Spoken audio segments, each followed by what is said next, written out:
Bonjour et bienvenue dans ce nouvel épisode de l'économie expliquée par mon père, en présence du dit père, très dissipé aujourd'hui. Extrêmement dissipé, tu sais. C'est l'élève que tu mets au premier rang, parce qu'il n'arrête pas de bouger, l'élève gave. Allez, gave, devant, au premier rang. Et puis vous mesurez le tableau. Ce que disait ma mère à tous mes professeurs, c'est si il faut ouvrir la fenêtre, nettoyer le tableau, faites-lui faire, parce que il se tient pas en place. Moi, c'était pareil quand j'étais petite. On disait, bon, Emmanuel, vous qui êtes grande, vous irez à l'économa me chercher. Je voyais jamais le rapport avec vous qui êtes grande, mais il fallait que j'aille à l'économa. Et ça, j'étais tout à fait d'accord pour descendre les 3 étages et les remonter.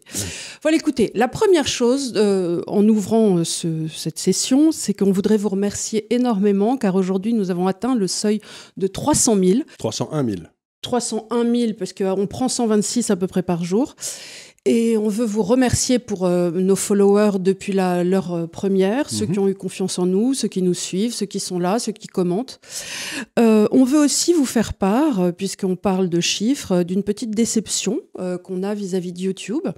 Car en effet, l'an dernier, à peu près à la même période, nous touchions en subside de YouTube entre 8 000 et 10 000, ce qui nous aidait beaucoup dans notre aventure. Et aujourd'hui, on doit être à 3 200. Alors, on a posé la question à YouTube et YouTube nous dit non, vous n'êtes pas blacklisté, il n'y a pas de problème. Ce qui nous amène la question, pourquoi les revenus publicitaires ne sont pas à hauteur? Pourquoi, alors que notre manne de followers a grandi, la chose se trouve comme ça?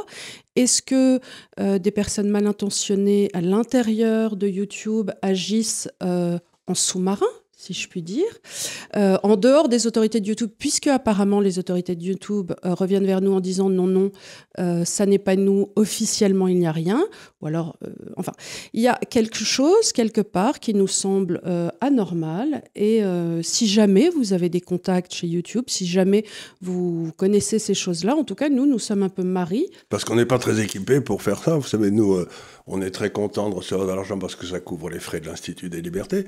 Et passer de 8 000 à 4 000, ça le coup, quoi, parce qu'on s'y attendait pas. Donc, oui, parce que c'est pas grave. On a recruté Léonard qui nous coûte cher. qui est un poids important. Non, mais je veux dire, on avait un petit business model pérenne qui ne fait pas d'argent parce qu'encore une fois, on est un modèle associatif. Mais et se retrouver avec une perte de la moitié de nos revenus, on s'y attendait pas et c'est très désagréable. C'est très agréable, surtout qu'on comprend pas pourquoi. Parce que nos émissions fonctionnent toujours autant. L'émission sur Todd, par exemple, a très bien fonctionné. Donc il y a les chiffres. On a des pubs horribles. On ne sait pas pourquoi on a ces pubs-là, alors que je regarde chez des confrères, quand je regarde chez Delamarche, Sylvain Tiget, tout ça, ils ont des pubs qui sont beaucoup plus qualitatives. Nous, on a des jeux ou des gens qui sont sur des toilettes, va savoir pourquoi. Donc, quelle est la personne qui choisit les pubs? Ou alors, on a des t-shirts. Je ne comprends pas pourquoi on a ces pubs-là. On devrait avoir des pubs beaucoup plus qualitatives. Mais on parle de finance, on pourrait avoir des pubs de gens qui s'intéressent à la finance, j'en sais rien. Il me semble. Ou des choses. Et avant, on avait ça. Avant, nos pubs, c'était des choses sur la fiscalité. Sur comment avoir 40% d'impôts en moins, ce genre de choses qui, à mon avis, rémunèrent mieux qu'un type qui fait popo sur une voiture. En tout cas, il y a quelque chose chez YouTube qui n'est pas normal. Voilà, il y a quelqu'un qui nous joue un tour de cochon. Est-ce que c'est officiel ou est-ce que c'est pas officiel? Quelque chose est pourri au royaume de Danemark. Voilà. Donc, écoutez, je vous lance là-dessus. Deuxième petit point avant de faire les véritables sujets. Vous savez que nous avons ou pas un associé de Gafcal Wealth qui s'appelle Stéphane Henry, qui a regardé notre émission sur l'Inde et qui connaît très bien l'Inde. Et il est à l'île Maurice. Il est à l'île Maurice et qui fait les remarques suivantes, que dans toute l'Afrique de l'Est et du Sud, c'est la diaspora indienne qui contrôle tout le business dans la mainmise de l'Inde sur l'océan Indien, inclut l'Afrique, et c'est cette communauté indienne qui permet à l'Afrique de l'Est et du Sud, y compris le Botswana, de se développer, contrairement à l'Afrique de l'Ouest et du Centre, où ce sont essentiellement des Libanais qui contrôlent le business. Par ailleurs, le marché indien est très très cher. Par exemple, Godrej Business, qui est le leader d'un bien de consommation, s'échange sur un multiple de 41 fois ses profits. C'est-à-dire que c'est cher, mais ça a un taux de croissance très fort. Alors, je voudrais faire remarquer qu'une valeur qui se vend à 40 fois les bénéfices et qui a un taux de croissance de ses bénéfices de 10% par an, c'est pas la même chose si elle se vend à 40 fois les bénéfices avec un taux de croissance de 30. Donc ce que je veux dire par là, c'est que le marché indien est très cher à l'instant T aujourd'hui, mais compte tenu de la croissance très forte de l'Inde, si on prend un horizon à 2-3 ans, ça sera beaucoup plus bas dans 2-3 ans si on l'achète aujourd'hui. Donc il faut pondérer le PE ratio, le multiple court-bénéfice, par le taux de croissance, un petit peu pour avoir une idée un peu plus juste. Il faut pondérer par le taux de croissance, il est cher, mais pas hors de prix, quoi. D'accord. Par ailleurs, un non-indien individuel n'a pas le droit d'acheter des actions en Inde, donc impossible de faire du stock picking. Seuls les fonds d'investissement étrangers autorisés ont le droit via une licence Foreign Institutional Investor, mais il y a de multiples possibilités d'ETF et de fonds individuels. Voilà. Alors, c'est ce que j'ai expliqué souvent, c'est que l'Inde a bien développé son marché des actions, mais en contrôlant de façon tout à fait extraordinaire, et ça correspond un petit peu à ce qu'était la France dans les années 60, où investir en France pour un étranger, c'était difficile, il fallait qu'il passe par... parce qu'il n'y avait pas encore la libération financière. Donc, devant nous, le travail de l'Inde dans les années qui viennent, ça va être de développer un marché obligataire qui est très sous-développé, et d'ouvrir son marché des actions aux étrangers. Et ça, c'est quelque chose qui va prendre du temps, mais ils ne peuvent pas prétendre faire un appel important à l'épargne internationale, par exemple pour développer leur programme nucléaire, s'ils n'ouvrent pas un peu leurs frontières, quoi. Oui. Donc, Something's got to give. Voilà, ils ne peuvent pas s'amuser, on ne peut pas être à la fois dedans et dehors, quoi. Ouais, voilà, il va falloir au bout d'un moment faire un choix. Est-ce qu'on veut tout garder ou avoir plus et ouvrir? Voilà. Alors, aujourd'hui, nous allons parler de plusieurs sujets. Donc, je fais le sommaire de cette émission. Le premier grand sujet va être, Charles va vous parler vraiment en particulier et bien en détaillant pour que tout le monde puisse bien comprendre à fond la loi de 73, la fameuse loi dite Pompidou-Rothschild. Donc, Charles va revenir sur ça. Ensuite, je reprendrai la main pour vous expliquer pourquoi ce n'est pas entre guillemets, la faute de la loi Pompidou-Rothschild, mais de Maastricht, en faisant un petit développement sur ça. Ensuite, comme nous sommes dans une période de fin de la liberté d'expression et que j'ai l'impression que M. Bolloré, Vincent Bolloré, est attaqué personnellement. Je me suis intéressée à son personnage avec ce livre de Christophe Labarde, qui était journaliste au Figaro, qui s'appelle Les Grands Fauves, qui est un bouquin assez intéressant parce qu'il reprend l'analyse des personnalités de ce monde qui a commencé dans les années 80, paradoxalement, c'est ce qu'il dit.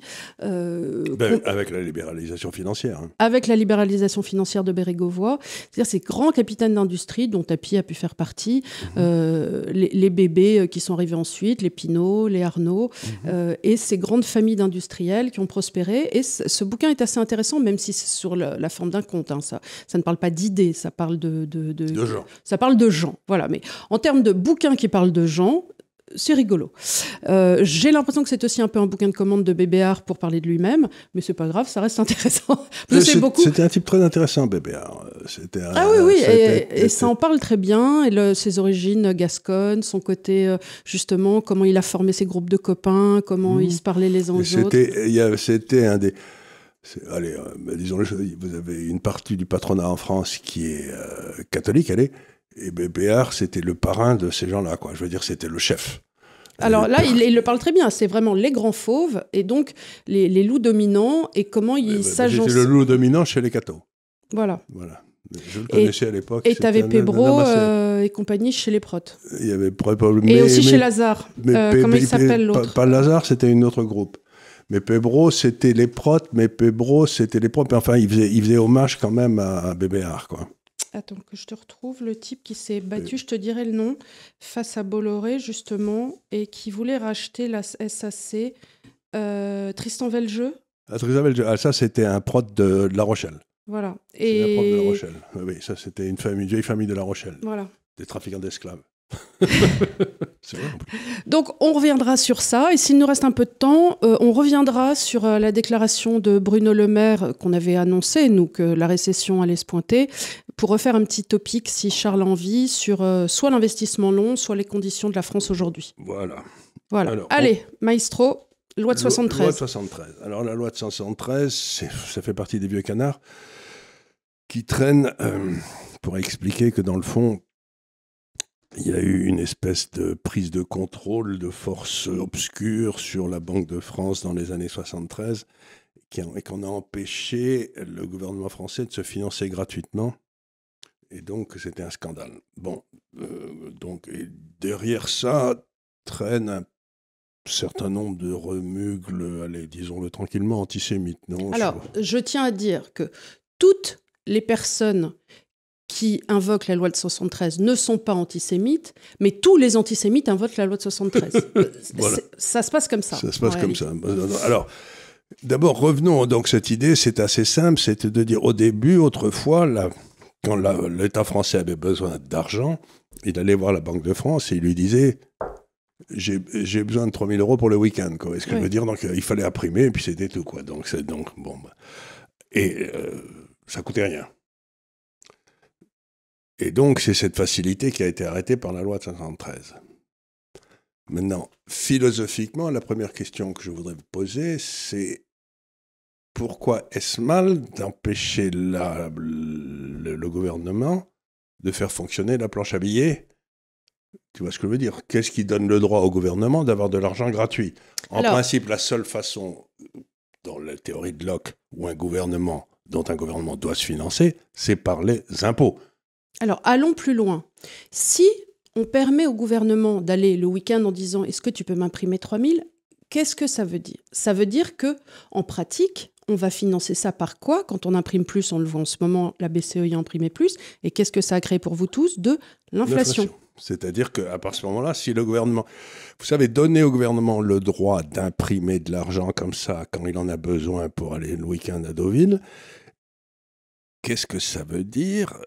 Ça veut dire que vous donnez les clés de la cave à un alcoolique, de votre cave à un alcoolique, parce que ce que ça veut dire, c'est que donner à un homme politique la possibilité de dépenser du pognon sans aucun contrôle, c'est pas une bonne idée.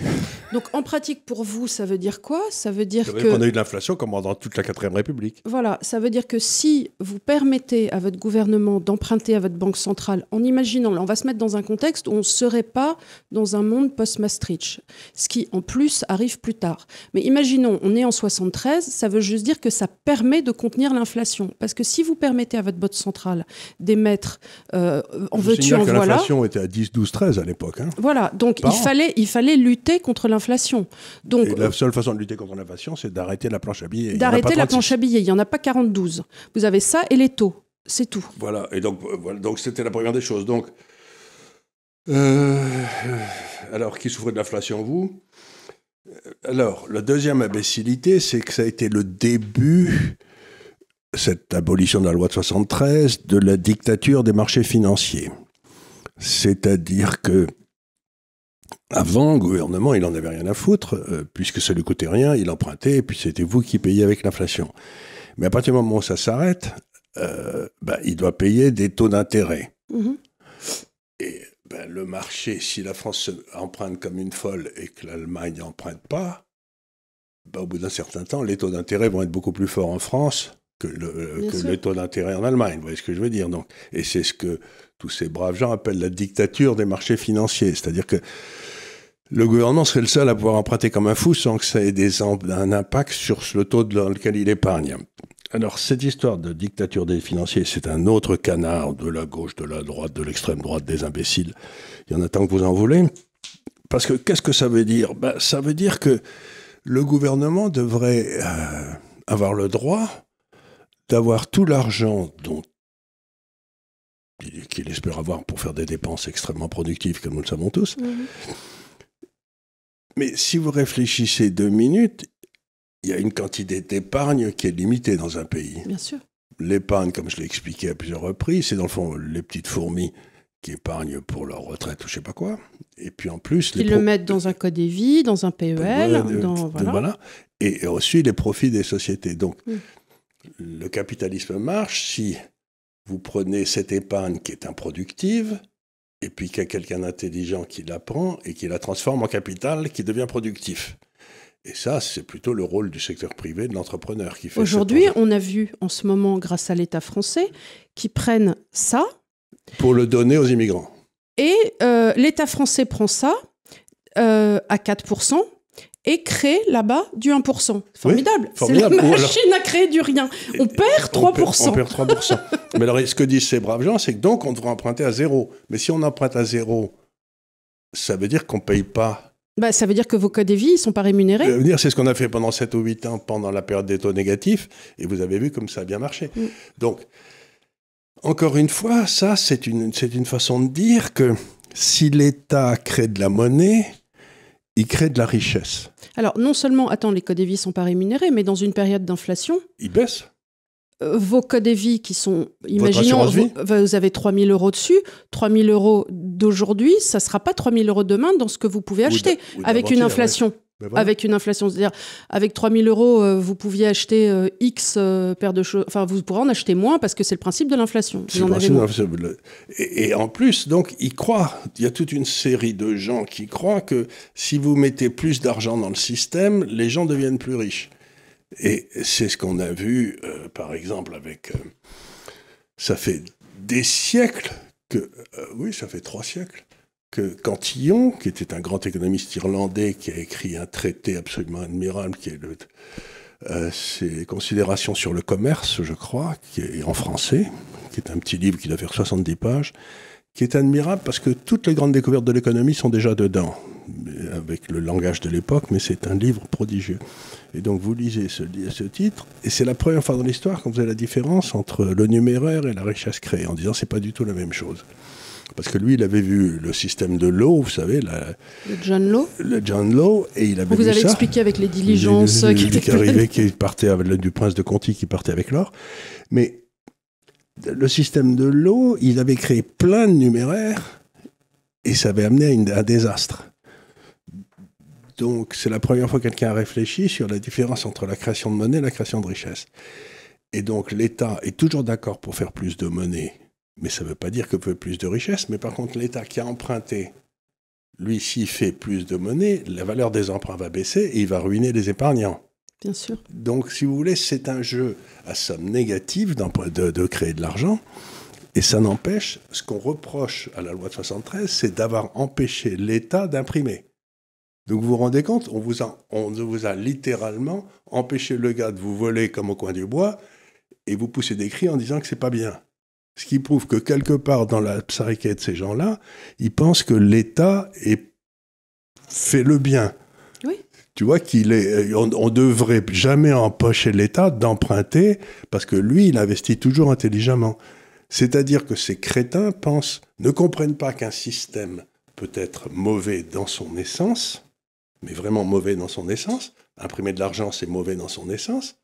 Mais que si eux, ils étaient au pouvoir, ils imprimeraient de l'argent pour de bonnes causes. Mais ils ne se rendent pas compte qu'imprimer de l'argent pour de bonnes causes, c'est mauvais. La cause n'a rien à voir. Donc, ils font une erreur considérable.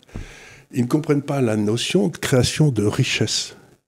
Ils confondent la création monétaire avec la création de richesse. Donc, il faut être aussi bête que l'était le président Hollande pour dire, par exemple, ça ne coûte rien puisque c'est l'État qui paye. Oui. Vous voyez ? Donc, vous vous rendez compte qu'un type qui a enseigné l'économie à Sciences Po, pauvres élèves, ça ne m'étonne pas qu'ils soient tous nuls, disent une phrase comme ça ne coûte rien puisque c'est l'État qui paye. Il ne comprend pas. Donc, la loi de 73, d'abord c'est une erreur historique, ensuite c'est une erreur logique, c'est une imbécilité rare. Et qu'est-ce que je pourrais dire encore ? Donc, je vais conclure en disant, la réalité est simple. Permettre la dette, c'est permettre aux politiques d'acheter des voix d'aujourd'hui avec l'argent des petits-enfants, qui n'ont pas voté pour payer ces impôts qu'ils vont rembourser, ce qui est un scandale. Donner aux politiques la possibilité d'élever des emprunts, sauf en cas de guerre, c'est donner de la cave à un alcoolique. Bien sûr. Donc, si vous voulez, dans une démocratie normale, le déficit budgétaire devrait être inconstitutionnel. Croire qu'il existe quelque chose qui s'appelle la dictature des marchés, c'est soit être idiot, soit croire que les autres le sont. À mon avis, les politiques, ils sont à la fois idiots et ils croient que les autres le sont. C'est d'ailleurs leur problème. Et financer l'État par la planche à billets, c'est la ruine assurée. Bon.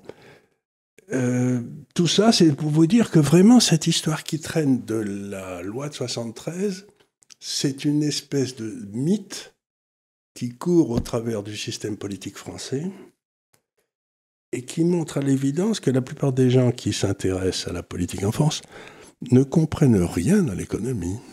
Alors, je vais enclencher là la seconde partie pour essayer d'expliquer en revanche comment est arrivé, si vous voulez parler de dictature des marchés, comment est arrivé le poteau rose. Parce que ce qui s'est passé, ce qu'il faut bien voir, c'est que tout ça, cette histoire de loi de 73, dans un système qui aurait été subsidiaire, qui aurait été le nôtre Oui. En France, aurait très bien fonctionné. Alors pourquoi c'est parti à la valo? Parce que les gens vous disent la plupart du temps, oui mais regardez la hausse de la dette de la France, c'est bien la preuve que c'est la loi de 73. Tu vois, causalité et corrélation. Non, mais attends une seconde, ça n'a absolument rien à voir. Le fait qu'on ait emprunté avec des taux d'intérêt élevés et à des niveaux complètement absurdes, a tout à voir avec la création de taux de change fixe entre l'Allemagne et la France. Et c'est pour ça, Trichet. c'est ce que je vais prouver. Donc, ce qui s'est passé, on se remet dans le contexte. On se remet dans le contexte de l'époque de François Mitterrand. Alors, François Mitterrand arrive à un moment où il a mesuré l'échec de la relance de 1981, les limites du keynésianisme, et maintenant que l'élection à l'époque l'a libéré de toute contrainte, il considère que sa place dans l'histoire doit véritablement être d'amener l'Europe, la France, dans l'idée européenne, la grande Europe. De créer la constitution européenne, de créer cette espèce d'État européen dont personne ne veut, sauf Delors et Trichet. Voilà.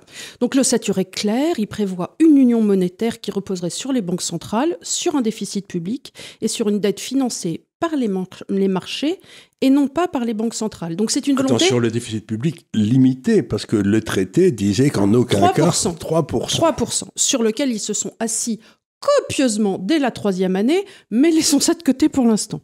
Donc Mitterrand, à l'époque, court après cela. Kohl, lui, est pas vraiment chaud parce qu'il y a quand même la réunification de l'Allemagne à faire, donc il a un peu d'autre chat à fouetter que de s'amuser à faire des conventions. Alors, à ce moment-là, Mitterrand lui dit, on va pas faire voter les peuples, ce qu'on va faire, c'est qu'on va mettre nos grands spécialistes. Et alors, nous, la France, on va chercher qui? On va chercher Jean-Claude Trichet, École des mines de Nancy, ENA, inspecteur des finances. De toute façon, existe-t-il une loi stupide dans ce pays qui n'a pas été mise sur pied par un inspecteur des finances? Je vous le demande, mesdames, messieurs. Ça, c'est les meilleurs. Peut-il le faire? Oui, il le peut. Et donc, il a été sous Jacques Delors. Enfin, il a vraiment tout ce qu'il faut. Et c'est lui, Delors, qui lance ce qu'on appelle alors la désinflation économique. Mesdames et messieurs, si aujourd'hui vous êtes dans la mouise absolument totale, dites-vous que c'est grâce à Jean-Claude Trichet et sa désinflation économique. Et à Delors, qui était à l'époque en train de passer à la Commission européenne, où il a mis en place toutes ces espèces de structures étatiques que les Français maintenant détestent et veulent détruire. Alors l'idée n'est pas du tout à l'époque de colmater la brèche imprudemment ouverte dans les comptes de la France par une relance à contre-courant, mais de changer d'approche économique. Alors là, ils disent on va mener une politique monétaire restrictive, une politique de désindexation, notamment des salaires. Donc si vos salaires aujourd'hui sont désindexés, remerciez M. Trichet. Et une politique d'entrée dans la mondialisation. L'entrée dans la mondialisation, remerciez M. Trichet. Sans avoir à dévaluer sans cesse le franc. Ils ne veulent plus dévaluer. Donc ils se disent on va faire un système de taux de change fixe. Comme ça, on n'aura plus à dévaluer. Son alter ego à l'époque est Horst Köhler, le secrétaire d'État allemand aux finances. Et ça va, bon an, mal an. Mais pendant ce temps-là, il y a le débat de 92. François Mitterrand, le débat face à Philippe Seguin. On connaît, il est rongé par la maladie, mais voilà, ça se passe comme ça. Pendant ce temps-là, l'Allemagne, elle, se réunifie. Alors, la Deutsche Bank est pas très contente parce que... la Deutsche Bank, la Bundesbank. La Bundesbank, pardon. La Bundesbank n'est pas très satisfaite parce qu'on lui propose un taux d'échange de 1 Deutschmark contre... Pour des raisons politiques, Kohl décide que la monnaie de l'Allemagne de l'Est, c'est la même chose que la monnaie de l'Allemagne de l'Ouest, donc il accepte 1 pour 1, un Deutschmark pour un Deutschmark. Mais alors que ça s'est changé à 20 pour 1. Alors que ça s'est changé pour 1. Mais du coup... Ça veut dire que la masse monétaire augmente d'un seul coup de 20%, à peu près, boum. Hop, hausse des taux. Hausse des taux, ce qui déclenche une inflation. Et donc la Bundesbank, ce brave Karl Otto Pöhl, qui est un de mes grands hommes, décide de... ça ne va pas se passer comme ça. Il monte les taux à 5-6%, 7%, 8%. Et ce qui se passe, c'est comme on avait des taux de change fixe avec l'Allemagne. Si l'Allemagne était à 7, nous, on devait être à 7,5 parce qu'on était à moins bon risque. Mais à 7,5, à ce moment-là, ça fait couler... Donc c'est 92, là. C'est 92, ça fait couler toute l'industrie française. Donc, ce qui se passe à ce moment-là, c'est qu'on a une grande crise sur l'échange. Il y avait une imbécilité inventée par Giscard à l'époque qui s'appelait le SME. Le SME, c'est-à-dire des taux de change fixes ajustables entre les pays. Et donc, il y avait à l'intérieur de ça la Grande-Bretagne, la Suède, l'Italie. Et ces 3 pays disent, vous savez quoi, moi je peux pas à la fois avoir un taux de change fixe l'Allemagne et des taux d'intérêt à 8% parce que ça me fout dans une dépression, donc je sors. Donc c'est là que Soros a fait tout son fric. C'est-à-dire que là, à ce moment-là, l'Angleterre, tout de suite, a un réflexe Et en plus, tout de suite, les taux d'intérêt sont montés à 17% en Angleterre, les taux courts, parce que tout le monde attendait la dévaluation. Pareil en Italie, pareil en Suède. Moi, j'ai un de mes amis en Suède qui a été ruiné à l'époque par la hausse des taux courts. C'était ce brave... Fischer. Thomas Celui Fischer. Qui portait un string. Celui qui portait un string, Thomas Fischer. Oui, il a été ruiné là. Il avait un string Gucci pour se baigner. Il était très sympa. Il est mort le pauvre vieux. Ouais. Et donc, bon, ce qui se passe, c'est que ces pays disent, bon, je dois choisir entre mon industrie, mon économie et cette imbécilité du SME, du taux de change fixe avec l'Allemagne, je sors. Ce qui était la chose à faire. Qui était la chose à faire et du coup, ils s'en sont assez bien portés. Et puis, il y a une réunion à Maastricht. Dans cette réunion à Maastricht, avec les autres Européens, la décision est prise que la France va sortir. Et puis, celui qui était un ami à l'époque, Alain Madelin, doit faire un papier dans le Figaro le lendemain matin pour expliquer pourquoi la France sort. Quoi. Donc, comme les autres. Oui, comme l'Italie. Il m'a montré son papier, il existait. Et puis, dans l'avion qui ramenait... Michel Sapin, Jacques Delarosière et... il y avait Trichet et Trichet. Non, il rentrait de Maastricht, en petit avion privé.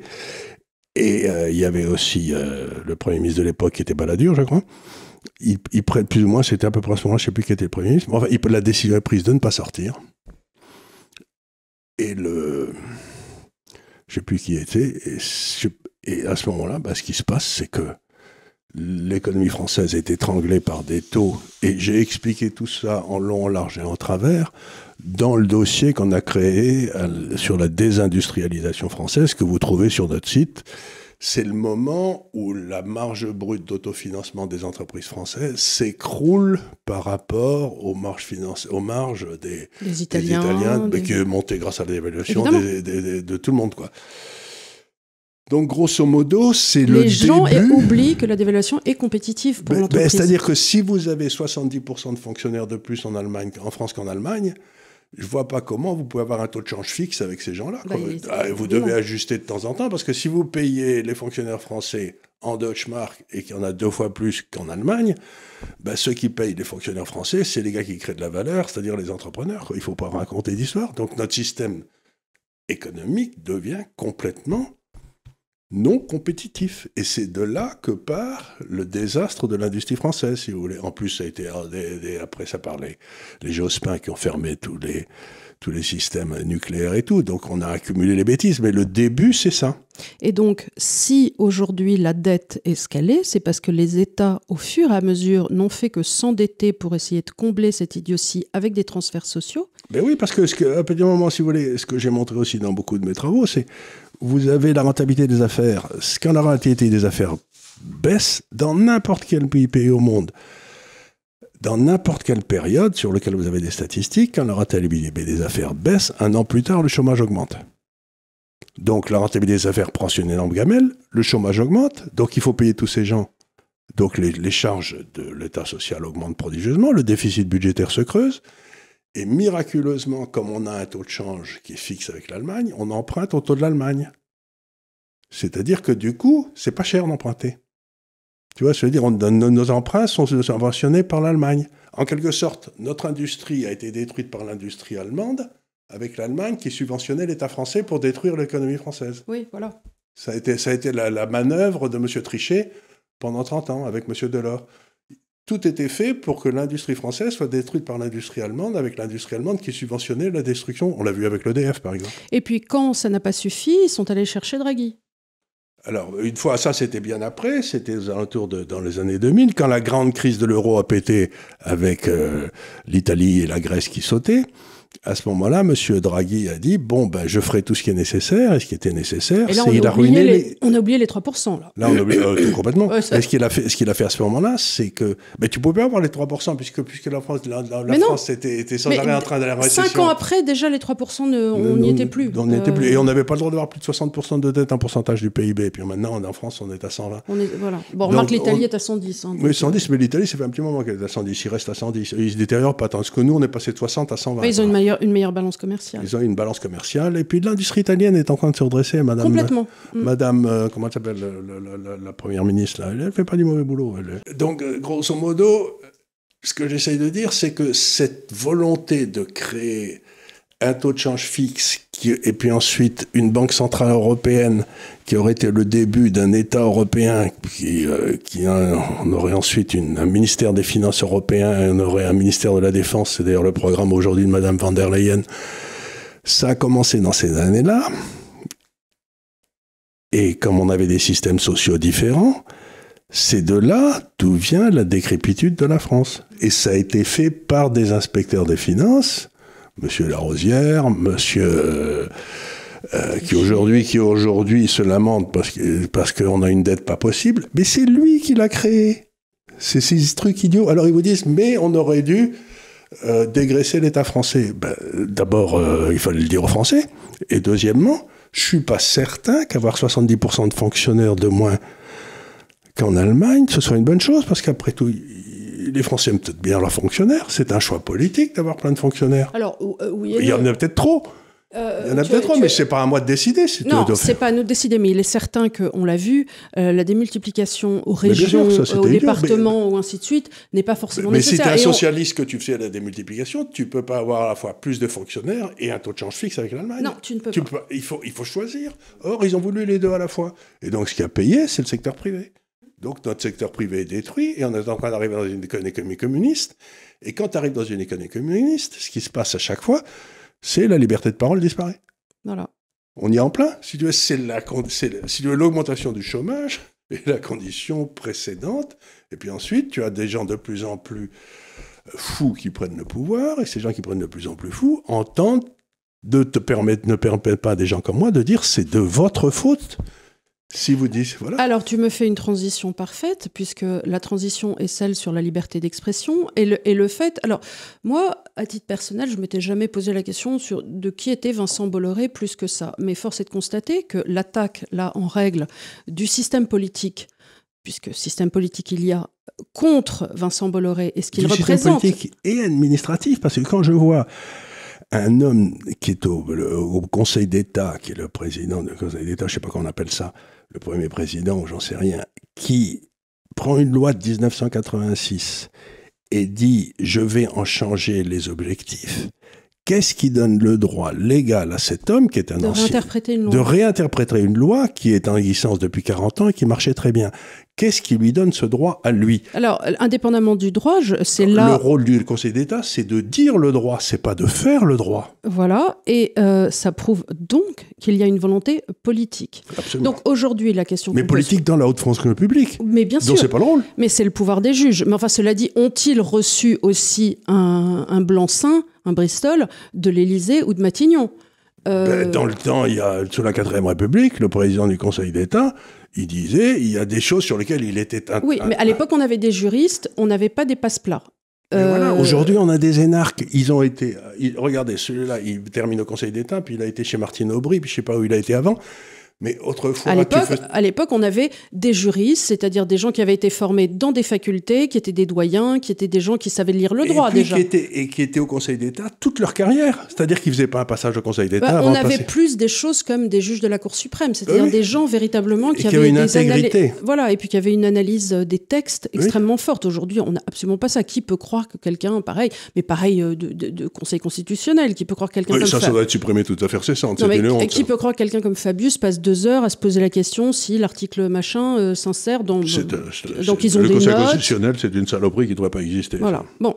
Alors, je pense que aussi ce qui énerve terriblement les gens aujourd'hui, c'est que, et surtout les politiques, c'est quelqu'un comme Vincent Bolloré et le fuck you money auquel on fait référence de temps en temps, c'est-à-dire qu'il ait la liberté de dire à n'importe qui... je vous emmerde et je fais ce que je veux. Et ça, c'est mon fric. C'est mon fric et je fais exactement ce que je veux, évidemment dans les limites de la loi. Et il est quand même incroyable de voir aujourd'hui que cette liberté, qui est la liberté de tout à chacun, après tout, de faire ce qu'il veut. C'est ce qu'on fait ici. Son bon pognon, à notre niveau. Mais je me dis, tiens, quand même, ce type est emmerdé parce qu'il fait ce qu'il veut. Alors, de vous à moi, j'aime pas particulièrement les émissions d'Hanouna, mais c'est pas pour ça que je les empêcherai de... Et puis en plus, personne vous oblige à les regarder si vous les aimez pas. Et voilà, c'est un truc incroyable, t'as une télécommande, tu peux appuyer dessus. Non mais c'est pas ça, c'est qu'on voit chez les chaînes de Bolloré, il y a des gens qui disent des choses qui plaisent pas à tout le monde, mais ce qu'il y a de certain, c'est que sur les chaînes du secteur public, par exemple, ils se vantent avec beaucoup de fatuité de n'avoir jamais invité personne de chez Le Pen. Donc c'est quand même extraordinaire que quelqu'un qui représente 40% des voix, des petits corneaux qui ont fait l'école de journalisme de je ne sais pas quoi, de Brive-la-Gaillarde, s'il y en a une, se permettent de poser comme principe qu'ils ne recevront pas. Mais si tu veux pas recevoir Madame Le Pen, tu es viré, mon grand. Tu vois, là, il y avait un journaliste de France Inter qui... parce que Michel Onfray est passé dimanche dans l'émission sur Europe 1. Et alors, ce type qui s'appelle Thomas Legrand disait ce pseudo-philosophe, tatati tatata. Alors, très souvent ici, on lance des pics à Onfray quand il dit des bêtises en économie, mais il ne me viendrait jamais à l'idée du haut de ma personne de dire quelque chose comme ce pseudo-philosophe à un homme qui a écrit quand même plus de 120 ouvrages sur la question. Non seulement ça, mais qui, quand il parle de Spinoza ou de Camus, des gens comme ça, il a l'air de savoir de quoi il parle. Non, je pense qu'il a une culture de livres absolument incroyable. Et qui est Thomas Legrand pour remettre ça en cause? Donc, mais c'est de mettre, encore une fois... J'ai envie de dire, comme en Legrand, qu'il n'est personne pour remettre... Non seulement ça, mais chaque fois que quelqu'un utilise un mot en en mettant un autre devant, par exemple, extrême droite, pseudo-philosophe, c'est... Hyperlibéralisme, c'est pour dénaturer et insulter la personne qu'on accuse. Et donc, ce que je sais, c'est que Monsieur Legrand n'est pas un pseudo-crétin. C'est un crétin tout court. C'est un crétin tout court. J'ai pas besoin de mettre un pseudo devant. C'est un âne. C'est un vrai âne. Et il faut surtout qu'il en prenne bien conscience et qu'on n'a pas besoin de ces rapports qualitatifs pour savoir que c'est pas la peine de l'écouter, quoi. C'est... Alors, je vais reprendre un petit peu qui est Vincent Bolloré. La famille, dans l'histoire économique, on invoque souvent les Bolloré, les Rothschild, les Wendel, les Peugeot, les Bolloré, les c'est assez récent. Hein. 6e génération. Oui, mais ils avaient un business qui marchait très bien, c'était le papier à cigarette. Là, ouais, mais celui qui l'a fait exploser, c'est celui-là, c'est Vincent. Alors, on y arrive. Alors, allure d'éternel adolescent, petit prince du cash flow, comme on l'appelait dans le milieu, il y a un décalage étrange entre son apparence de gendre idéal et la violence avec laquelle il s'est construit quelque part. Donc, effectivement, le berceau de la famille se situe dans la région de Quimper. Et l'histoire industrielle des Bolloré commence au début du 19e siècle autour d'une idée qui n'a rien de spécifiquement breton, c'est le papier. Donc de ces usines sortiront les fameux petits papiers plats à cigarettes OCB qui a été créé en 1918, qui sont les petites fiches à rouler. Les gens qui roulaient, voilà. Ils utilisaient toujours du papier Bolloré. Et ceux qui fument des pétards aussi, hein, c'est la même chose. Ouais. Et ça a d'ailleurs relancé les affaires. Et autour des usines, on construit alors des cités ouvrières pour le personnel, exactement comme chez les Despousses. Tu sais qu'on avait visité pour le vin, c'est-à-dire que c'est vraiment le capitalisme chrétien, catholique, bienveillant. La famille était incroyablement chrétienne et ils ont soutenu une personnalité pendant la guerre qui était une bonne sœur, qui avait créé un ordre à Paris. Et, enfin, ils ont toujours été très catholiques, voilà. Voilà. Et alors, il ne veut pas débuter dans l'entreprise de son père, mais grâce aux relations de son père, il débute dans la vie professionnelle comme simple employé à la Banque de l'Union européenne, puis à la compagnie Edmond Rothschild, où en parallèle, il décroche un DESS de droit. En 1977... Alors, Edmond Rothschild, pour ceux qui ne connaissent pas, c'était des Rothschild qui étaient c'était un des cousins, qui était spécialisé dans la gestion de portefeuille. C'est-à-dire, c'est très chic, Edmond Rothschild. C'était très chic. Ils ont des bureaux juste à côté de l'Élysée, là. Mais c'était pas les Rothschild banquiers d'affaires, c'était des Rothschild gérants de fortune. Alors, en 77, il épouse Sophie Fossonnet, petite fille de l'ancien maire de Deauville et ex-fondateur de la société commerciale d'affrètement et de combustible, la SCAC, c'est important, qui avait des très forts liens avec l'Afrique. Oui, et sa belle-sœur, c'était la femme de Longuet, l'ancien ministre. Voilà. Ah oui, c'était Brigitte ? C'était Brigitte. Ah oui, drôle. C'était une sœur Fossonnet. Qui était jolie aussi. Oui, oui. Et alors, il dit à l'époque que chez les Bolloré, il y avait 2 branches, la branche des René et la branche des Michel. La branche des René qui travaillait et la branche des Michel qui foutait rien. Et que lui, à l'origine, il aurait aimé être un Michel. Ne rien foutre et vivre la bonne vie, tu vois. Mais la vie en a un peu décidé autrement parce qu'à ce moment-là, le papier, ça marche plus très bien. Et avec son frère Michel-Yves, ils sont obligés de reprendre l'entreprise familiale parce qu'ils se disent ah ben non, quand même, en gros, ça la fout mal pour notre nom et on ne veut pas paraître pour des clampins. Donc ils se disent il va falloir qu'on se pousse du col parce que sinon, il ne va rien se passer. Donc ils rachètent la boîte pour 4 francs symboliques et ils se retrouvent PDG du groupe familial avec 800 salariés à 29 ans avec une dette absolument considérable. Donc, ça lui a jamais fait peur, la dette. Il se retrouve sur des palettes de bois, à parler à 800 salariés, à leur dire les gars, ça va bien se passer, on va y arriver. Il a 29 ans.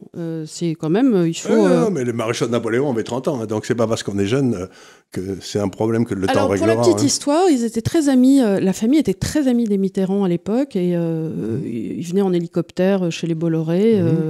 Il avait sa femme, Danielle Mitterrand, avait fait tous les ouvrages reliés pour la famille, donc toutes les mémoires de De Gaulle reliées à Michel Bolloré, signé Daniel Mitterrand, voilà. En 85, le groupe est rebaptisé Bolloré Technologies, il est introduit en bourse et c'est en 86 que tout s'accélère. La SCAC... C'est un enfant de la déréglementation financière. Exactement. La SCAC, entre les lignes, a toujours été gérée par son beau-père, mais c'est un peu un monstre au pied d'argile à l'époque, et tout ce que l'époque connaît de grands fauves roule autour, parce qu'ils se disent, on va pouvoir se faire les dons. Tristan Velgeux se met d'accord avec Bouygues et Suez pour restructurer en sa faveur le capital de la SAC, mais à sa grande stupéfaction, c'est le jeune Bolloré qui remporte l'OPA. Alors que s'est-il passé ? C'est grâce à un homme capital qui suit Bolloré, qui le suivra toute sa vie, qui est un ami, qui est Antoine Bernheim. Oui, bien sûr. Et qui est un banquier tout-puissant chez Lazare. Pour ceux qui ne le savent pas dans le milieu, c'est la grosse opération de sa vie. L'entreprise passe alors de 700 salariés à 10 000 salariés. Donc, énorme OPA, énorme entrée en capital. Et en 87, il est élu manager de l'année. Et en 88, il met la main sur la banque Rivaux. Et avec Rivaux, ça y est, Bolloré est entré dans la cour des grands, puisque là, il s'est payé une banque.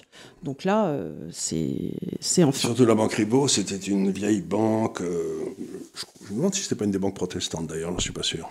Mais alors, Tristan Velgeux, de son côté, ne décolère pas de s'avoir raté la SCAC, et la guerre est déclarée. Alors, à ce moment-là, Bolloré scelle un accord avec Seydoux, qui, derrière son dos, va vendre sa participation à Tristan Velgeux. Alors, Bolloré n'oubliera jamais, et plus tard, il fera aussi un enfant à Seydoux. Seydoux Publicis. Seydoux et Tristan Velgeux, c'est des protestants. Oui, mais c'est ça. Est-ce qu'on peut leur faire confiance ? Et c'est exactement qui... Et ça, c'était vraiment, bon catholique. C'était évidemment, oui, l'opposition catho-protestant. Vraiment, tout à fait. Oui. Et alors là, en 95, le groupe est recentré sur ces 3 métiers, le film plastique, le tabac et le transport, SCAC Delmas. Alors, à ce moment-là, le projet de Bolloré, ça a toujours été d'aller dans les médias.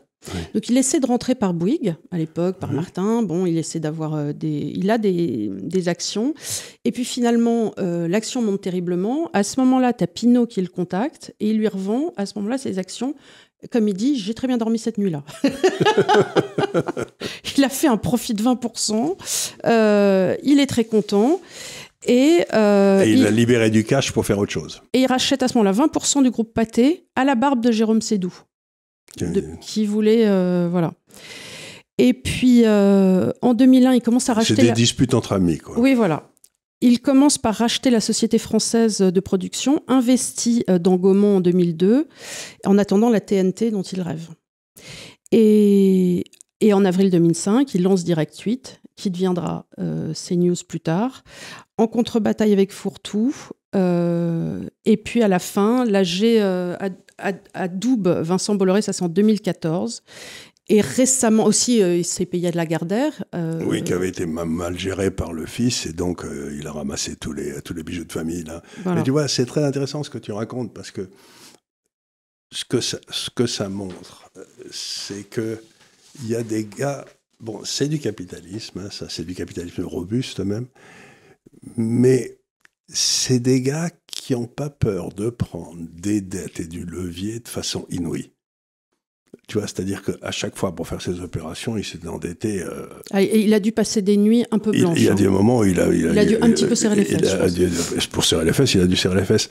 Parce que de temps en temps, j'en discute avec ton frère et il me dit « Oh, on aurait pu faire ci, on aurait pu faire ça. » Je lui dis « Ouais, mais on aurait cessé de dormir la nuit. » C'est-à-dire que pour être un de ces gars-là, il faut avoir des nerfs d'acier, c'est-à-dire de prendre des risques inouïs. Et d'ailleurs, son frère, à un moment, a décidé de quitter parce qu'il trouvait que son frère prenait des risques pas possibles, quoi. Donc, moi, j'ai une certaine admiration pour ces gars-là parce qu'ils ont, je sais pas, la vision ou le courage de prendre le risque du levier, et quand ça marche pas, t'es liquidé en 5 minutes. Hein. C'est un peu ce qui est arrivé à Tapi, allez. Tu vois, Tapi, il a fait ça, puis un jour, il a explosé en plein vol. Donc, il y en a toute une série de ces gars qui réussissent, et les gens gueulent en disant « Regardez ce qu'il a fait », mais ils se rendent pas compte du nombre de nuits qu'il a dû passer à pas dormir. Et puis que pour faire tout ça, ça a été tisser des contacts, avoir des liens. Avoir des liens et agir au bon moment. Réfléchir. Et faire attention qu'on va pas te bouffer pendant que tu es en train d'essayer de bouffer un autre. Donc c'est vraiment je sais pas si c'est pas des fauves, si tu veux, c'est des gars dans la mer, et tu sais, c'est le sort du petit poisson qui est mangé par un gros poisson, qui est mangé par un autre gros poisson qui est derrière, et non seulement tu dois essayer de bouffer le poisson qui est devant, mais il faut regarder derrière, c'est pas un poisson gros. Tu vois, je lisais ce livre et je me disais, mais cette époque est révolue. Aujourd'hui, on n'a même plus de belles entreprises qui permettraient des OPA aussi intéressantes. Non, mais elle est révolue pour une autre raison qui, moi, me gêne beaucoup, c'est que là, ils se tapaient entre grandes personnes, tu vois.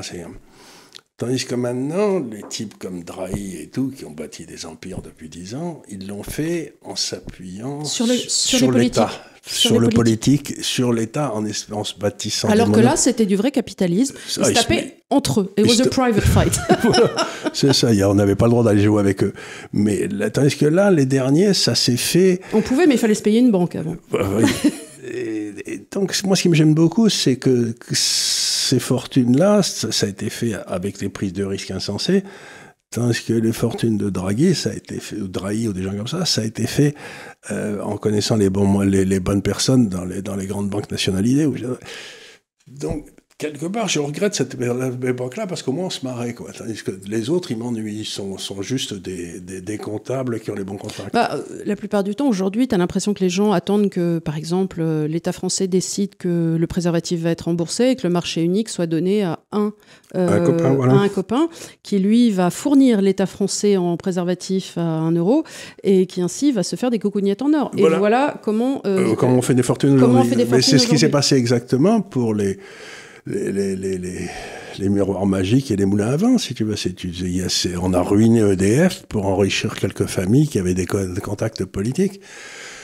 C'est pas du tout le même capitalisme. Ça c'est un capitalisme de robuste, de grande claque, de joueurs de rugby. Qui est schumpeterien, quelque part. Oui, mais il y a de la création destructrice. En tout cas, il est darwinien.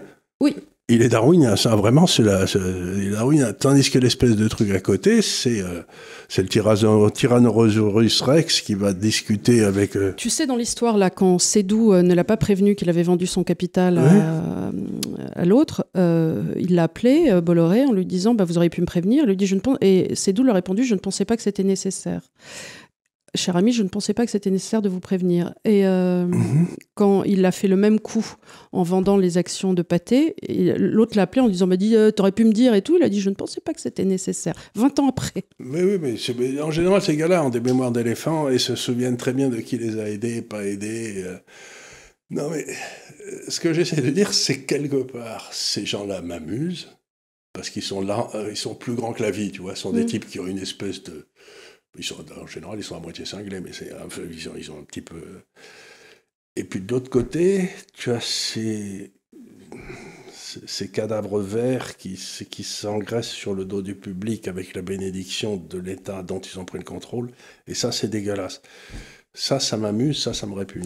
Et alors, effectivement, là, si tu regardes ça, tu te dis, je ne sais pas, à l'heure où ça tourne, quelle va être la réponse de Vincent Bolloré. Je sais que, d'après ce que j'ai lu, c'est pas véritablement quelqu'un qui a envie de se laisser faire. Est-ce qu'il va dire... Allez, il y en a marre de ces bêtises, on ferme tout, ainsi de suite. Est-ce qu'il va se lancer dans une course juridique ? Quels sont ses moyens d'action là ? Parce qu'effectivement, il ne peut plus compter sur le darwinisme ancien du capitalisme.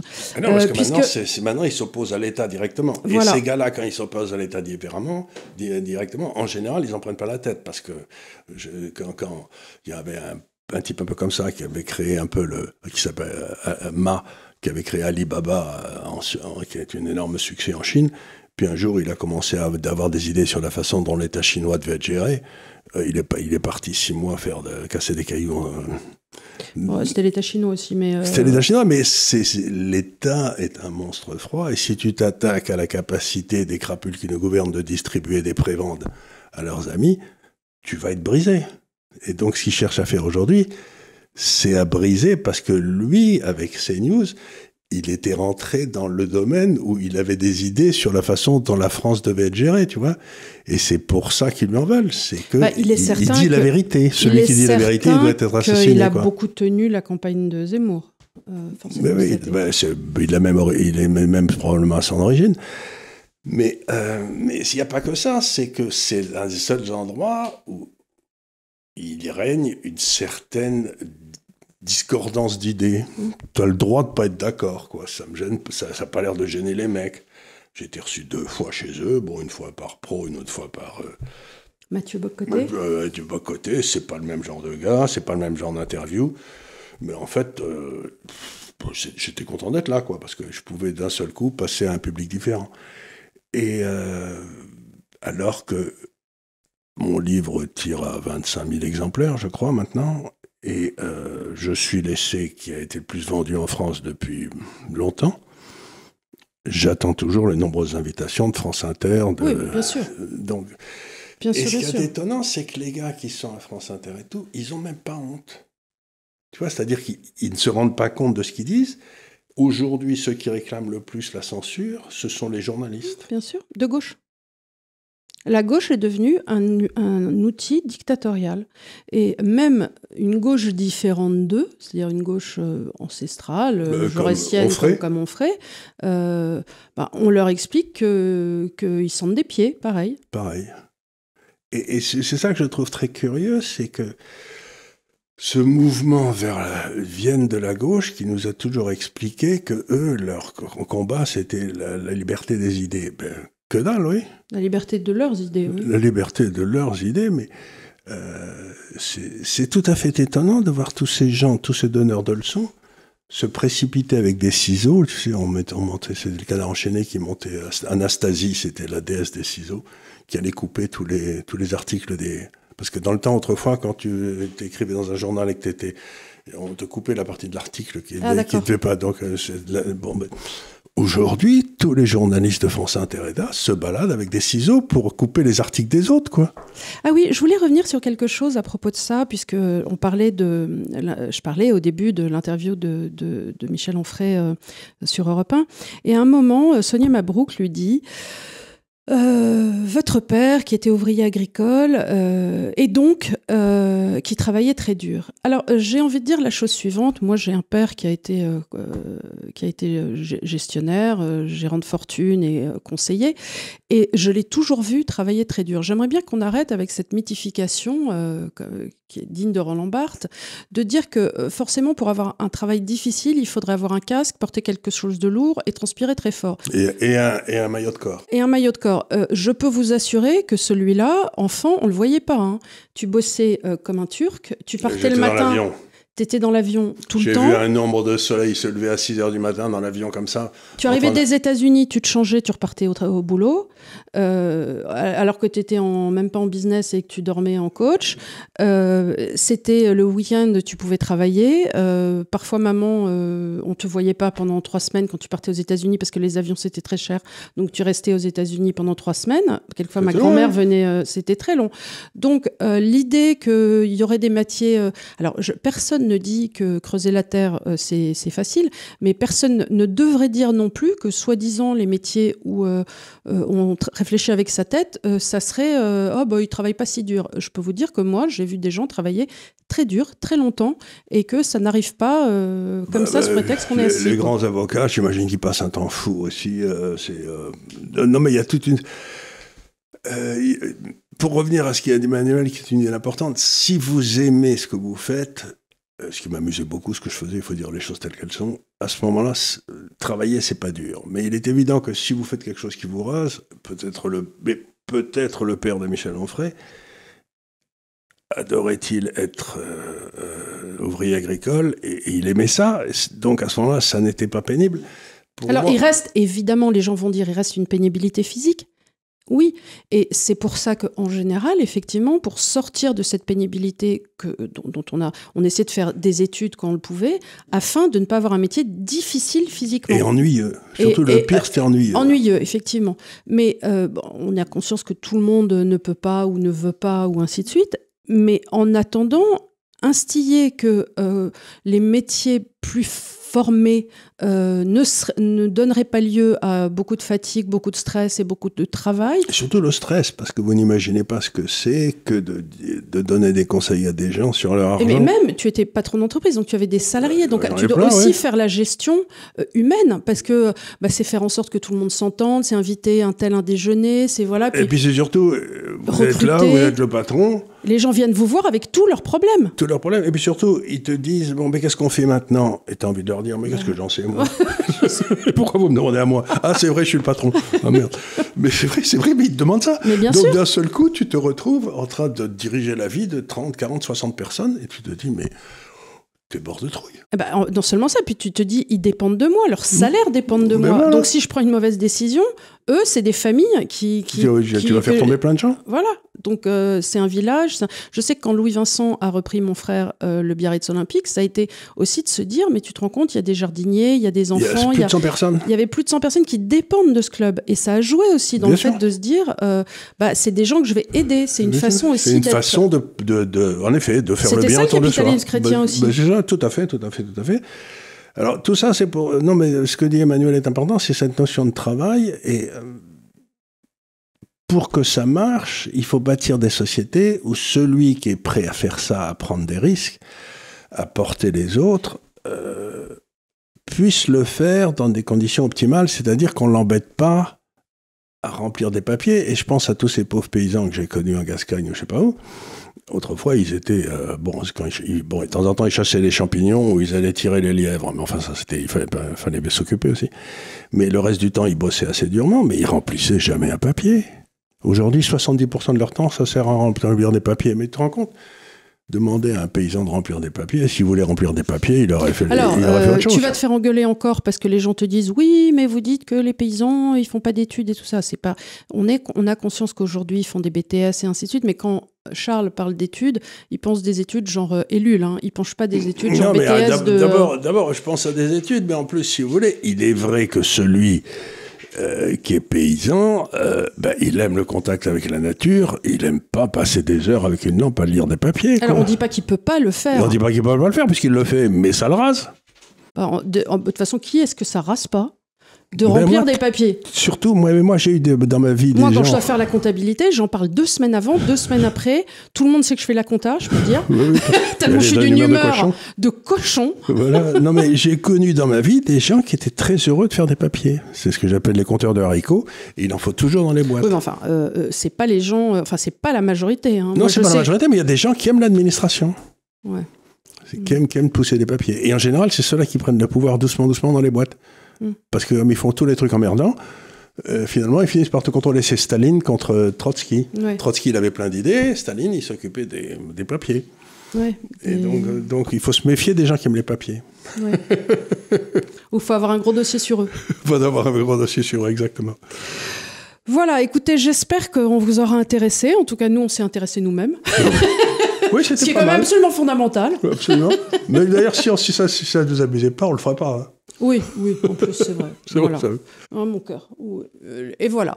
La semaine prochaine, écoutez, je pense qu'on refera peut-être un petit dossier économique parce que je sais que vous en êtes friands. Donc, j'étais un peu déçue pour l'instant des chiffres sur l'Inde. Mais en tout cas, tous les commentaires Mais sont ça très monte élogieux. petit à petit. C'est un document qui va monter lentement parce que les gens se posent des questions et reviennent. Mais il est certain, quand on fait une émission, l'inflation, on va tous mourir en France. Ça, on ne peut pas le faire toutes les semaines. Ah ben, il y en a qui le font toutes les semaines. Mais en attendant, moi je suis très contente de l'avoir fait sur l'Inde parce qu'on a bossé et puis je suis fière de ce qu'on a délivré. Mais oui, voilà. Et surtout, on dit aux jeunes, écoutez, il va se passer des tas de choses extraordinairement positives du côté de l'océan Indien.